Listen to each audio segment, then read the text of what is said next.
Okay, അപ്പൊ നമ്മുടെ 20ാമത്തെ ചാപ്റ്ററിന്റെ പേര് വ്യാപാര സംരംഭകത്വം എന്നാണ്. ഓക്കെ, വ്യാപാര സംരംഭകത്വം.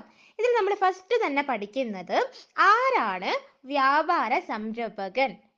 ആരാണ് വ്യാപാര സംരംഭകൻ അല്ലെങ്കിൽ ഹൂ ഈസ് എൻ എന്റർപ്രണർ. ആരാണ് എന്റർപ്രണർ എന്നാണ് വ്യാപാര സംരംഭകന് ഇംഗ്ലീഷിൽ പറയാം. ഓക്കെ, അപ്പൊ എന്താണ് വ്യാപാര സംരംഭകത്വം, അതുപോലെ തന്നെ ആരാണ് വ്യാപാര സംരംഭകൻ എന്ന് നോക്കാം. നവീനവും നൂതനവുമായ ആശയങ്ങൾ സാമ്പത്തിക ഉൽപ്പന്നങ്ങളായി മാറ്റുവാൻ വേണ്ടി അവസരങ്ങൾ കണ്ടെത്തി അവ ഏറ്റെടുത്ത് അവയ്ക്ക് വേണ്ട സാമ്പത്തിക പ്രവർത്തനങ്ങൾ നടത്തുകയും ചെയ്യുന്ന വ്യക്തിയെ വ്യാപാര സംരംഭകൻ എന്ന് പറയുന്നു.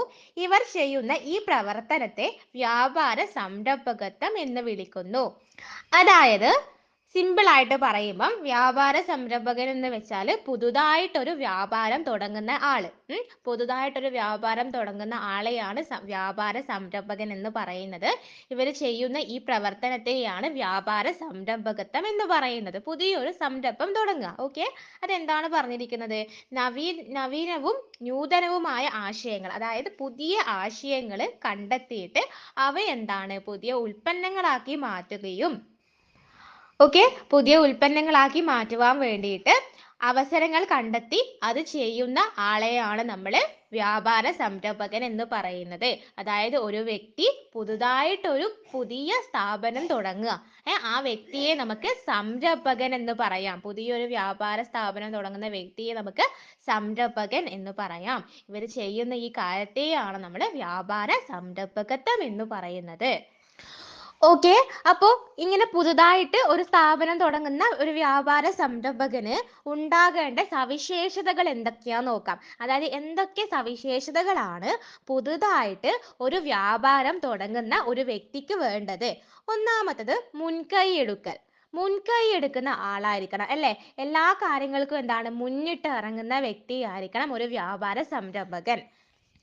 ഓക്കെ, അടുത്തത് നഷ്ടസാധ്യത ഏറ്റെടുക്കാനുള്ള മനസ്സ്. ഇവർ പുതുതായിട്ട് ഒരു സ്ഥാപനം തുടങ്ങുകയാണല്ലേ. അപ്പോൾ എന്താ, നമുക്ക് ആ ഒരു സ്ഥാപനം 100% വിജയിക്കൂ എന്ന് പറയാൻ പറ്റില്ല. അതിൽ നിന്ന് എന്താണ് ചിലപ്പോൾ നഷ്ടം ഉണ്ടാവും അല്ലേ. അപ്പോൾ ഒരു നഷ്ടം ഉണ്ടാകുമ്പം അത് ഏറ്റെടുക്കാനുള്ള മനസ്സ് ഉണ്ടാവണം അല്ലേ. അല്ലാണ്ട് നഷ്ടത്തിൽ നിന്ന് എന്താണ് അവർ അപ്പാടെ തകർന്നു പോകാൻ പാടില്ല. നഷ്ടം വരുമ്പോൾ ആ നഷ്ടത്തെ ഏറ്റെടുക്കാനുള്ള മനസ്സ്, അത് നേരിടാനുള്ള മനസ്സ് ആർക്ക് ഉണ്ടായിരിക്കണം? ഒരു വ്യാപാര സംരംഭകന് ഉണ്ടായിരിക്കണം. ഓക്കെ, അടുത്തത് അനുഭവത്തിൽ നിന്ന് പാഠം ഉൾക്കൊള്ളുവാനുള്ള കഴിവ്.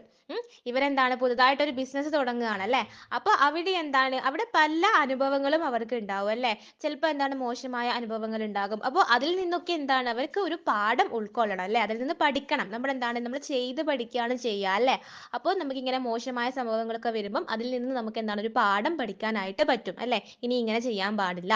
അപ്പോൾ അങ്ങനെ അവരുടെ അനുഭവത്തിൽ നിന്നാണ് അവരെന്ത് ചെയ്യുന്നത്, ഈ കാര്യങ്ങളൊക്കെ പഠിച്ചു വരുന്നത് അല്ലേ. അല്ലാണ്ട് എന്താണ് ബിസിനസ്സുകാർ ഫസ്റ്റ് തന്നെ എന്താണ് ഒരു നല്ല ബിസിനസ്സുകാരനാവണം എന്നില്ല. അവരിങ്ങനെ ബിസിനസ് ചെയ്ത് ആ ബിസിനസ്സിൽ നിന്നാണ് പല കാര്യങ്ങളും പഠിക്കുന്നത്.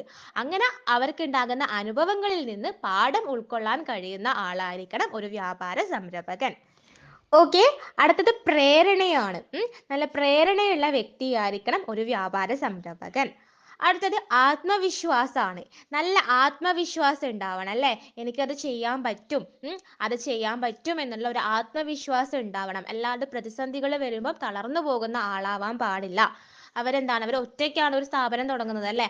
അപ്പോൾ ആ സ്ഥാപനങ്ങളിൽ ആ സ്ഥാപനത്തിലുള്ള കാര്യങ്ങളൊക്കെ നന്നായിട്ട് ഏറ്റെടുത്ത് നടത്താൻ പറ്റും എന്നുള്ള ആത്മവിശ്വാസം, എനിക്കത് ചെയ്യാൻ പറ്റും എന്നുള്ള വിശ്വാസം ആർക്കുണ്ടാകണം? ഒരു വ്യാപാര സംരംഭകന് ഉണ്ടായിരിക്കണം. ഓക്കെ, അടുത്തത് പുതിയ ആശയങ്ങൾ കണ്ടെത്തുകയും നടത്തുകയും ചെയ്യുന്ന ആളായിരിക്കണം. പുതിയ പുതിയ ആശയങ്ങൾ കണ്ടെത്തുന്ന ആളായിരിക്കണം അല്ലേ.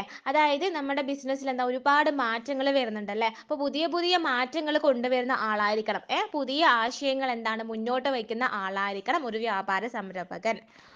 ഓക്കെ, അടുത്തത് വ്യാപാരത്തിന്റെ വളർച്ച കൈവരിക്കാൻ നിരന്തരം ശ്രമിച്ചുകൊണ്ടിരിക്കണം. ഇവർക്കൊരു വളർച്ച ഉണ്ടാവാൻ വേണ്ടി നിരന്തരം അവർ പ്രയത്നിക്കണം അല്ലേ. ഒരു ബിസിനസ്സുകാരനും തുടങ്ങുമ്പോൾ തന്നെ വളരെ വലിയ പെട്ടെന്ന് തന്നെ സക്സസ് ആവുമൊന്നുമില്ല. അവർ പലതവണ നന്നായിട്ട് പ്രയത്നിച്ചുകൊണ്ട് മാത്രമേ അവർക്ക് വിജയത്തിൽ എത്താൻ പറ്റൂ. എന്നാൽ മാത്രമേ അവർക്ക് വളർച്ച ഉണ്ടാവൂ അല്ലേ. അപ്പോൾ ബിസിനസ്സിന് വളർച്ചയ്ക്ക് വേണ്ടിയിട്ട് നിരന്തരം പരിശ്രമിക്കുന്ന ആളായിരിക്കണം ഒരു വ്യാപാര സംരംഭകൻ. ഓക്കെ, അപ്പൊ ഇത്രയൊക്കെയാണ് ഒരു വ്യാപാര സംരംഭകന് ഉണ്ടാവേണ്ട സവിശേഷതകൾ. ഓക്കെ, അടുത്തതായിട്ട് ഒരു വ്യാപാര സംരംഭകന്റെ ധർമ്മങ്ങൾ എന്തൊക്കെയാ നോക്കാം. എന്തൊക്കെ ധർമ്മങ്ങളാണ് ഒരു വ്യാപാര സംരംഭകന്റേത്? ഒന്ന്, അവസരങ്ങൾ തിരിച്ചറിയുക. ബിസിനസ് അവസരങ്ങൾ തിരിച്ചറിയണം അല്ലേ? അവസരങ്ങൾ തിരിച്ചറിഞ്ഞിട്ടാണ് നമുക്ക് എന്താണ് ആ മേഖലകളിൽ നന്നായിട്ട് പ്രവർത്തിക്കാൻ പറ്റുക. അപ്പോൾ ബിസിനസ് അവസരങ്ങൾ തിരിച്ചറിയാൻ പറ്റുന്ന ആളായിരിക്കണം. അടുത്തത്, പ്രായോഗിക പഠനം നടത്തണം. പ്രായോഗിക പഠനം നടത്തുന്ന വ്യക്തിയായിരിക്കണം ഈ ഒരു വ്യാപാര സംരംഭകൻ. ഓക്കെ, അടുത്തത്, വിഭവങ്ങൾ ലഭ്യമാക്കുക.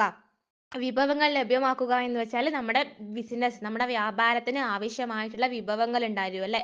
അതായത് നമുക്ക് പണത്തിന്റെ ആവശ്യമുണ്ട്, മെറ്റീരിയൽസിന്റെ ആവശ്യമുണ്ട്, മെഷീൻസിന്റെ ആവശ്യമുണ്ട്. അപ്പൊ ആ വിഭവങ്ങളൊക്കെ എന്താണ് ലഭ്യമാക്കണം. ഓക്കെ, അടുത്തത്, വ്യാപാര സ്ഥാപനം തുടങ്ങുക. അപ്പോൾ എന്താണ്, ഒരു വ്യാപാര സ്ഥാപനം തുടങ്ങണ്ടേ? ഇവര് അവസരങ്ങൾ തിരിച്ചറിഞ്ഞു. അതായത് ഈ ഒരു വ്യാപാര സ്ഥാപനം തുടങ്ങിയാൽ സക്സസ് ആകും, വിജയിക്കും എന്ന് മനസ്സിലായി. അപ്പൊ അങ്ങനെ മനസ്സിലായി കഴിഞ്ഞാൽ സ്ഥാപനം തുടങ്ങണ്ടേ? അപ്പോൾ നല്ലൊരു വ്യാപാര സ്ഥാപനം തുടങ്ങുക. അതിനുശേഷം ശരിയായ രീതിയിൽ വ്യാപാരം നടത്തുക. സ്ഥാപനം തുടങ്ങിയാൽ മാത്രം പോരാ, അവിടെ നല്ല രീതിയിൽ എന്ത് ചെയ്യണം? വ്യാപാരം നടത്തണം. അവിടെ തെറ്റൊന്നും ചെയ്യാൻ പാടില്ല. ശരിയായ രീതിയിൽ എന്ത് ചെയ്യുക? വ്യാപാരം നടത്തുക. അടുത്തത്, വളർച്ച സാധ്യമാക്കുക. നമ്മൾ എന്താണ് വ്യാപാരം നടത്തി ഇങ്ങനെ പോയാൽ പോരാ, അതിൽ നിന്ന് എന്തുണ്ടാവണം? ആ വ്യാപാരത്തിനൊരു വളർച്ച ഉണ്ടാകണം അല്ലേ? നമ്മൾ ചെയ്യുന്നത് ഒന്നും കൂടി നന്നായി ചെയ്യണം, നമുക്ക് ഒന്നും കൂടി കൂടുതൽ ലാഭം കിട്ടണം. അങ്ങനെ നമ്മൾ ഇപ്പം ചെയ്യുന്ന വ്യാപാരത്തിൽ ഒരു വളർച്ച കൊണ്ടുവരിക. പിന്നെ ഉള്ളത് നവീനവൽക്കരണമാണ്. നവീനവൽക്കരണം എന്ന് വെച്ചാൽ പുതിയ പുതിയ കാര്യങ്ങൾ കണ്ടുപിടിക്കുക, നമ്മുടെ ബിസിനസ്സിൽ പുതിയ പുതിയ മാറ്റങ്ങൾ കൊണ്ടുവരിക. ഇത്രയുമാണ് ഒരു വ്യാപാര സംരംഭകന്റെ ധർമ്മങ്ങൾ. ആദ്യം തന്നെ ബിസിനസിന്റെ അവസരങ്ങൾ തിരിച്ചറിയണം. പിന്നെ എന്താണ്? പ്രായോഗിക പഠനം നടത്തണം. പ്രായോഗിക പഠനം നടത്തുക എന്ന് വെച്ചാൽ നമ്മളിപ്പം മനസ്സിലാക്കിയിട്ടുള്ള ഈ അവസരം, നമ്മൾ കണ്ടുപിടിച്ചിട്ടുള്ള ഈ ഒരു അവസരം, ആ അവസരം നമുക്ക് അത് ചെയ്യാൻ പറ്റുമോ, ഈ ബിസിനസ് നമുക്ക് ചെയ്യാൻ പറ്റുമോ എന്നുള്ള പഠനമാണ് പ്രായോഗിക പഠനം എന്ന് പറയുന്നത്. അതിനുശേഷം വിഭവങ്ങൾ ലഭ്യമാക്കുക. അതായത് ഈ ബിസിനസ് ചെയ്യാൻ ആവശ്യമായിട്ടുള്ള പണം, അതുപോലെ തന്നെ മെഷീൻസ്, അതുപോലെ തന്നെ മെറ്റീരിയൽ, അതൊക്കെ കണ്ടുപിടിക്കുക. അതിനുശേഷം ഒരു സ്ഥാപനം തുടങ്ങുക. സ്ഥാപനം തുടങ്ങിക്കഴിഞ്ഞാൽ നല്ല രീതിയിൽ വ്യാപാരം നടത്തുക. വ്യാപാരം നടത്തി കഴിഞ്ഞാൽ അതിൽ നിന്ന് എന്താണ്? ഒരു വളർച്ച ഉണ്ടാകണം. അതിന് വേണ്ടിയിട്ട് പ്രയത്നിക്കുക. ശേഷം പുതിയ പുതിയ കാര്യങ്ങൾ കണ്ടുപിടിക്കുക നമ്മുടെ ബിസിനസ്സിന് വേണ്ടിയിട്ട്. നവീനവൽക്കരണം. ഓക്കെ, ഇത്രയുമാണ് ഒരു വ്യാപാര സംരംഭകന്റെ ധർമ്മങ്ങളായിട്ട് വരുന്നത്. ഓക്കെ, അടുത്തതായിട്ട് പറയാനുള്ളത്, നമ്മൾ ഈ ഒരു ബിസിനസ്സിൽ നമ്മൾ രണ്ട് തരം മൂലധനങ്ങളെ പറ്റി പഠിക്കാനുണ്ട്. അതായത് ഒന്ന് സ്ഥിര മൂലധനം, രണ്ടാമത്തത് പ്രവർത്തന മൂലധനം. ഓക്കെ, സ്ഥിര മൂലധനവും പ്രവർത്തന മൂലധനവും. സ്ഥിര മൂലധനം എന്ന് വെച്ചാൽ എന്താന്ന് പറയാം. യന്ത്രങ്ങൾ, കെട്ടിടങ്ങൾ, ഉപകരണങ്ങൾ എന്നിവ വാങ്ങുന്നതിന് ചിലവിടുന്ന തുകയെ സ്ഥിര മൂലധനം എന്ന് പറയുന്നു. അതായത് ഒരു ബിസിനസ്സിന് ആവശ്യമായിട്ടുള്ള യന്ത്രങ്ങള്, യന്ത്രങ്ങള്, കെട്ടിടങ്ങള്, ഉപകരണങ്ങള്, ഇവ വാങ്ങിക്കുന്നതിന് വേണ്ടിയിട്ട് ചെലവഴിക്കുന്ന പൈസയെയാണ് നമ്മൾ സ്ഥിര മൂലധനം എന്ന് പറയുന്നത്. ഓക്കെ, സ്ഥിര മൂലധനം അഥവാ ഫിക്സ്ഡ് ക്യാപിറ്റൽ എന്ന് പറയും. ഓക്കെ, അടുത്തത് പ്രവർത്തന മൂലധനമാണ്. പ്രവർത്തന മൂലധനം അല്ലെങ്കിൽ വർക്കിംഗ് ക്യാപിറ്റൽ എന്ന് പറയും. അതെന്താന്ന് വെച്ചാൽ അസംസ്കൃത പദാർത്ഥങ്ങൾ വാങ്ങുന്നതിന് കൂലി, ശമ്പളം, വാടക, ഇലക്ട്രിസിറ്റി ബില്ല്, ടെലിഫോൺ ചാർജ് എന്നിവ അടക്കുന്നതിന് വേണ്ടി ചിലവിടുന്ന തുകയെയാണ് പ്രവർത്തന മൂലധനം എന്ന് പറയുന്നത്. അതായത് ഒരു ബിസിനസ്സിന് ആവശ്യമായിട്ടുള്ള അസംസ്കൃത പദാർത്ഥങ്ങൾ വാങ്ങുക, അതുപോലെ അവിടുത്തെ ജോലിക്കാർക്ക് കൂലി കൊടുക്കുക, ശമ്പളം കൊടുക്കുക, ആ ബിൽഡിങ്ങിന്റെ വാടക കൊടുക്കുക, ഇലക്ട്രിസിറ്റി ബില്ല് കൊടുക്കുക, ടെലിഫോൺ ചാർജ് കൊടുക്കുക, ഇതുപോലെയുള്ള കാര്യങ്ങൾക്ക് വേണ്ടിയിട്ട് ചെലവഴിക്കുന്ന പണത്തെയാണ് നമ്മൾ പ്രവർത്തന മൂലധനം എന്ന് പറയുന്നത്. ഓക്കെ, അപ്പൊ പ്രവർത്തന മൂലധനം എന്ന് വെച്ചാൽ ഒരു ബിസിനസ്സിന് പ്രവർത്തിക്കാൻ ആവശ്യമായിട്ടുള്ള ചെലവ്, അതിന് കൊടുക്കുന്ന പണത്തെയാണ് നമ്മൾ പ്രവർത്തന മൂലധനം എന്ന് പറയുന്നത്. ഈ രണ്ട് മൂലധനമാണ് നമ്മുടെ ബിസിനസ്സിൽ ഉണ്ടാവുക. ഒന്ന് സ്ഥിര മൂലധനം, രണ്ട് പ്രവർത്തന മൂലധനം. ഓക്കെ, അപ്പൊ മറന്നു പോകാൻ പാടില്ല. സ്ഥിര മൂലധനം എന്ന് വെച്ചാൽ യന്ത്രങ്ങള്, കെട്ടിടങ്ങള്, ഉപകരണങ്ങള്, ഇവയൊക്കെ വാങ്ങാൻ വേണ്ടിയിട്ട് ചെലവഴിക്കുന്ന പണമാണ്. അതൊരു വലിയ പൈസയായിരിക്കും. എന്നാൽ പ്രവർത്തന മൂലധനം എന്ന് വെച്ചാൽ നമ്മൾ അസംസ്കൃത പദാർത്ഥങ്ങൾ വാങ്ങുക, ജോലിക്കാർക്ക് ശമ്പളം കൊടുക്കുക, കൂലി കൊടുക്കുക, ഇലക്ട്രിസിറ്റി ബില്ല് കൊടുക്കുക, കെട്ടിടത്തിന്റെ വാടക കൊടുക്കുക, അതുപോലെയുള്ള ചെലവുകൾക്ക് വേണ്ടി വരുന്ന പണത്തെയാണ് നമ്മൾ പ്രവർത്തന മൂലധനം, അതായത് പ്രവർത്തിക്കാൻ ആവശ്യമായിട്ടുള്ള മൂലധനമാണിവ. ഓക്കെ ഓക്കെ, അപ്പൊ ഇത്രയും കാര്യങ്ങളാണ് ഈ ഒരു ചാപ്റ്ററിൽ പഠിക്കാനായിട്ടുള്ളത്.